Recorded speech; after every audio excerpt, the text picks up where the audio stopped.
I'm Karlton T. Clay. It's time for another 706 Spotlight.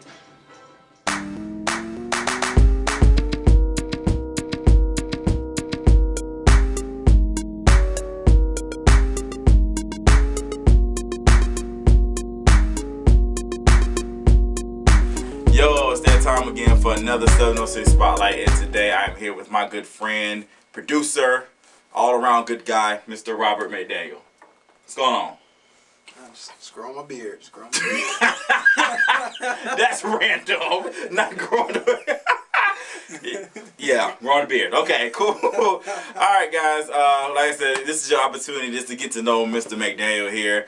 So Robert, you know, does music and everything, and you know, just tell us a little about yourself. Like, how did you get involved with music? You know, how did you get into that whole game? Well, growing up, I've always been intrigued to a certain degree by music, but I guess never really thought about making my own music for whatever reason. I think it was the first time that came across my mind was when I was in middle school, and there used to be a guy who used to live in my neighborhood who used to beatbox, and people used to rag on him because he liked a lot of Timberland beats and whatnot, and the way he beatbox was like having separation. People used to hear him beatbox that are like, you know, just constantly randomly running on. But when he would beatbox, you know, he would have like, and people would be like, why are you having those spaces, and that's not how you make a beat, whatever. But he was saying, well, that's how the beat sound. And when he kind of pointed that out and made me start listening, I started listening to beats in a particular way, and I was like, okay. And then I think by the time I got in high school, when I found out, like, I've always just kind of heard songs differently, and when I found out like you could make your own beats, then I was just like, when I figured out what software and all that kind of stuff I could play with and how to do that, then I just kind of messed with it from then. But like earlier on, I was at elementary school and stuff. I mean, I remember being in a music class, but I never was really interested like that. So just kind of came, I guess, when I found something I was interested in, it grew from there. Cool. All right. So, who are some of your favorite artists? Like, who do you kind of look up to in the music game? It's hard to really say. I mean, it's a jamboree of stuff, and yeah, it's really hard for me to say. It's just it's because it goes from cross spectrum. I mean, it goes from like my favorite particular person who I do look up to, and people who know me probably find it quite obvious, is Andre 3000. I like his stuff a lot. I just like the way he did a lot of his music, and even when he comes back and raps now, like, I always liked his music and just his growth in that regard. So like just lyricism and his choices of the way he likes to put things together, and how he likes to hear what he wants to hear. It's stuff that I guess he felt like he's not hearing. And I remember him saying that in an interview, and that always intrigued me, and that's the kind of same philosophy I kind of go with. So that in particular. But I mean, as far as like genres, I mean, everything. I listen to anything. You know, only thing I probably couldn't do so much listen to is probably like heavy metal maybe, or like death metal or something like that. And it's only because I'm not fond of like gore stuff, and I'm not against it, I guess. It's not my taste. Not your thing. Not my taste. So, but, and then also on top of that, being an engineer and being a producer, I cherish my ears. So that stuff is really banging on the ears, and you know, you think hip hop is harsh, but rock, man, that's a whole nother level of that stuff. So, so I mean, but everything cross spectrum, even country. I listen to folk. Folk is probably one of the best genres I like to listen to because of how can I say, how natural it sounds a lot of times, and a lot of times what the stories are about and stuff. So people like Sarah Bareilles, and I listen to people like Beirut, of course, Andre. I listen to a lot of early Kanye. I don't necessarily listen to a lot of mainstream stuff as now. I just kind of got out of it because it all started to sound the same, and maybe my taste just kind of changed over the years. But like, so I actually just went back and downloaded a bunch of old, found it. I had it on my computer already, but like Aaliyah, Timberland, some like early stuff like that, stuff that got me back into it and that kind of thing. But then there's British bands like the Go Team, which is an indie group, and their stuff is a bunch of mashup of, I mean, a bunch of everything, samples, rock, hip hop, just soul, all kind of stuff. And then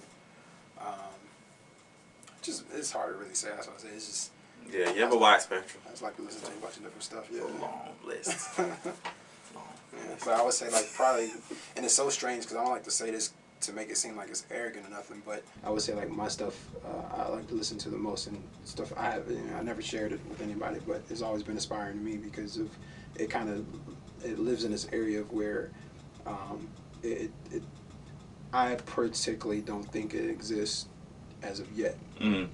So like when I listen to like stuff that I made years ago, I listen to it now. Just sometimes I wish I can get back to that, and I have been working towards getting back to that creativity and that freeness of just doing something because I really enjoy doing it. But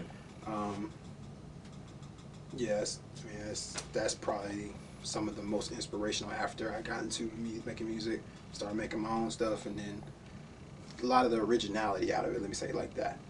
The creativity out of the originality of some of the stuff and the concepts and things I was thinking about. So. Okay. Well, speaking of your own stuff, like Robert is working on his solo project, first project ever.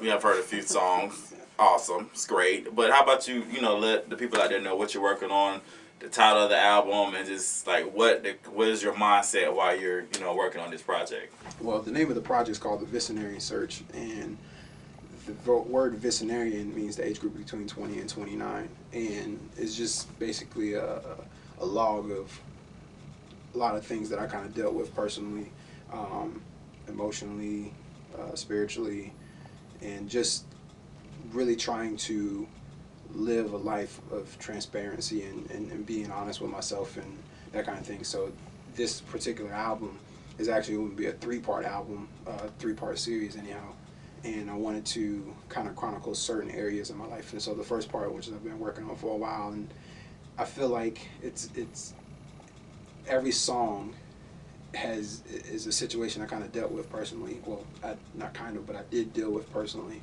and was my way of dealing with it. And sometimes, when you're going through stuff, it takes some time. So each song took some time because by the time I finished the song, it worked its way through whatever it was. You know what I'm saying? So it wasn't just like,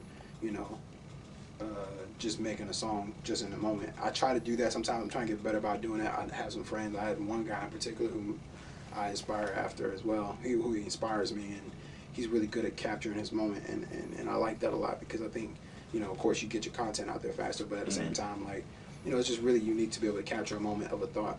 I tend to go into capturing a lot of moments in one take, so that's what this is. A lot of moments is a bunch of years.